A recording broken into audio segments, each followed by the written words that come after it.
So here is why, again, on day 4, I play with them a couple of times during the day, very kind of short 20-minute sessions. And so what I decided was to see if I could get him into the wash rack so I could start working on addressing that hind left leg a little bit. And so my barn's completely closed. All the doors are closed, so if anything was to happen, he can't leave. And you'll see I have the 2 ropes on him. So I've got the longer neck rope, which seems to help him a little bit.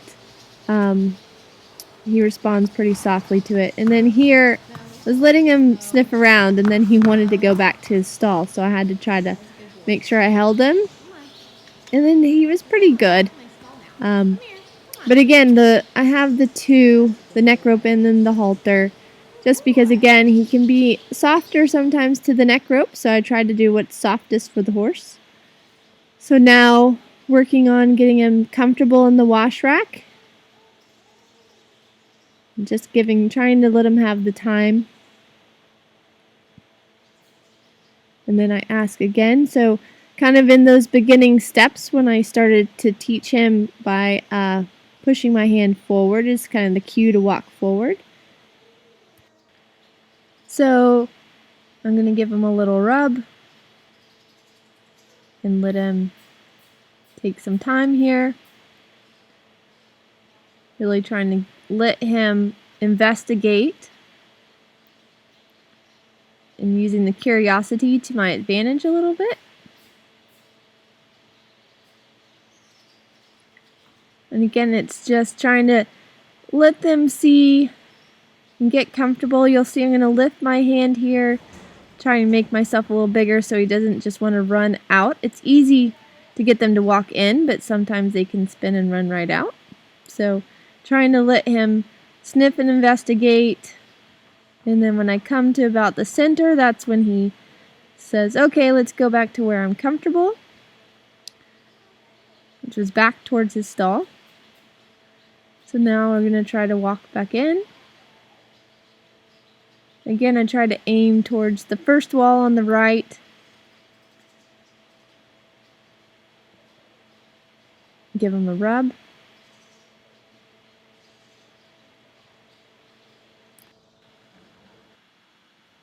And again, just going to do a little bit of the repetition.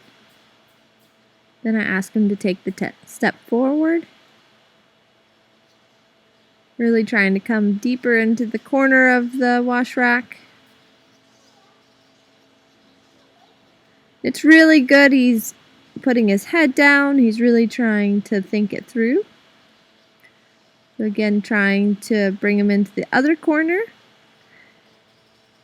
And then, again, going to put my hand up a little bit so he doesn't think that he can run me over. That's kind of where I want him to stay. And then I give him a little rub to see if I can make him comfortable there. And he was really good for that. And there I turned the light on to help make it a little lighter. And so now he's standing pretty good. And then we're going to try to walk again in the wash rack. Now that I've got the light on, it kind of helps again with that being a little brighter. It's not so dark.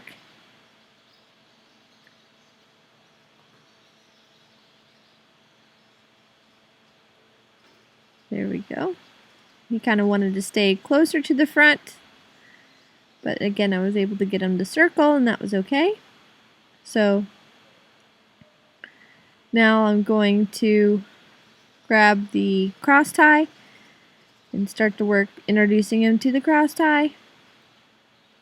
So my cross ties are attached with a hay string, as well as themselves they are Velcro. So there really isn't too much holding power on these things, so if he wanted to leave, he very easily could. But I'm only going to do the one for right now, and I'm going to work on that right side a little bit to see if I can get him a little bit more comfortable.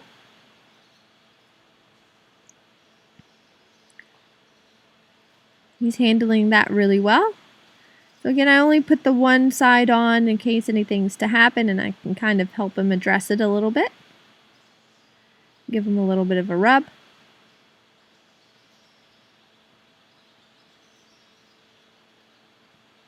That's pretty good. And again, I'm going to just rub that side of the neck, and he's handling that pretty well. So now I'm going to graduate and see if I can get the right side cross tie on. Now that I've got him a little bit more comfortable with the right side. So I'm going to introduce it to him again on that right side. He sniffs it a little bit,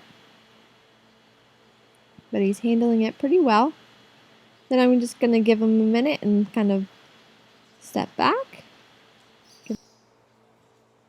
Again, my cross ties are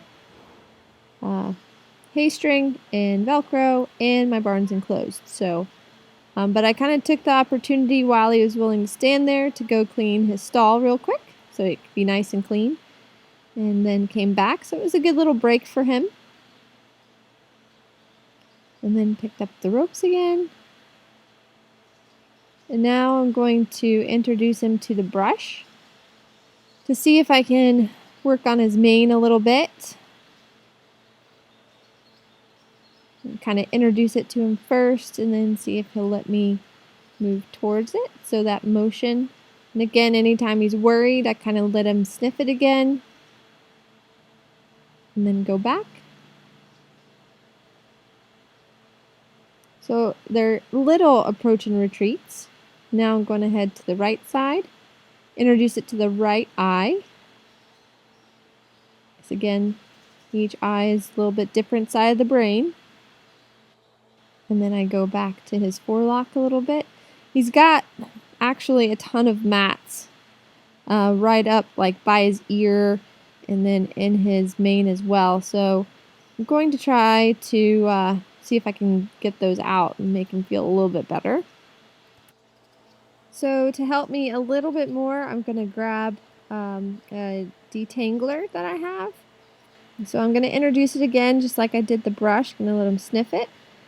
And then I'm going to just do the spraying action so he hears it away from his body and then let him sniff it again. Now this is a really quiet sprayer, so I don't want to do anything right now to really startle him. So I'm going to make sure I can do it nice and quiet and just kind of get that mane a little bit.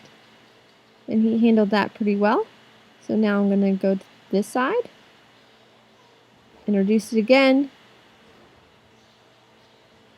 Spray it a little bit. And that was pretty good. And again, just working on the little approaches and retreats can make a big difference for them. And then I give him a little rub. My hand. And then he actually lets me spray his forelock, which is really good. Because again, these things are matted pretty well. So then he's actually letting me use two hands, which that is a good progression. And then I'm able to, I actually left him for a second, so again he could have a little bit of a break, and I grabbed a pair of scissors because there's a really big mat right next to his ear. So I wanted to introduce him to the scissors, not with the pointy end. But again, it's a different object. So I want to make sure I'm safe and careful for as much as I can be. And I'm doing the little approaches and retreats, which he's handling pretty well. Then I'm working with both my hands at the same time, again just with the end of the scissors, not with the pointy end. And he's doing well with that. And then I'm able to take a couple of pieces of mat out, which is really good. And again, I'm on the left side, which he's already conditioned a little bit better to, and he handled that really well. And so I gave him a rub, and now I'm introducing him to the brush. He actually doesn't really seem to mind this, so I'm staying on the parts that he's comfortable. So the shoulder area and his neck. And I'm just going to see He seems really actually comfortable in here. I found that they tend to like it in the wash rack because they've got the 3 white walls behind them and it gives them kind of a safe space feeling. So gave him a brush and then gave him a rub, and then I put that away. And I thought that was pretty darn good. So now I'm going to head and work on taking the cross ties off, which you can't just take them off and drop them because that's scary. That noise will spook them. So I do one at a time. And actually I'm pretty trusting of him because I still have my ropes on the ground. So that could be a no-no, but he's pretty good about standing still right now. So I was really pleased with him with this session. And again, head's coming down more level. You know, he's got the one leg cocked, which is the sore leg, but still he's in a better posture. So before we left the wash rack, I decided I would grab some ointment and put on his face, on a couple of his scratches. So again, I'm gonna let him sniff it, and then he lets me put it on his face pretty willingly. And it's just a antibiotic with a little bit of sunscreen in it. And so now we're going to attempt to walk back to our stall. Come on, boy. Come on. Be brave. Be brave. Come on. That's a good boy. So I was super happy with the session that we had, and he followed me pretty willingly back to his stall. Sometimes it can be a little hard for them to want to go back in, but I have really good alfalfa in there for him, so I give him a couple of handfuls of that for some positive reinforcement, and then get him to walk in. And again, this is essentially the second day that I've been able to work with him, and I was really pleased with how well he did. And then I'm going to end the session with just giving him a couple of handfuls of alfalfa, which he really likes that. So now we're getting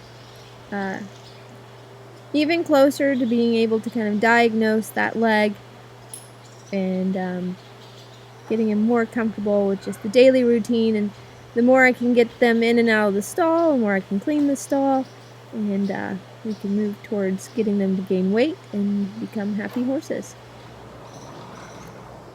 Eton, on the other hand, has high flight, and somehow he did something to his hind left. I don't know if that's an abscess or what, so I'm just trying to let him kind of decompress in the round pen and be very minimal with pressure for him.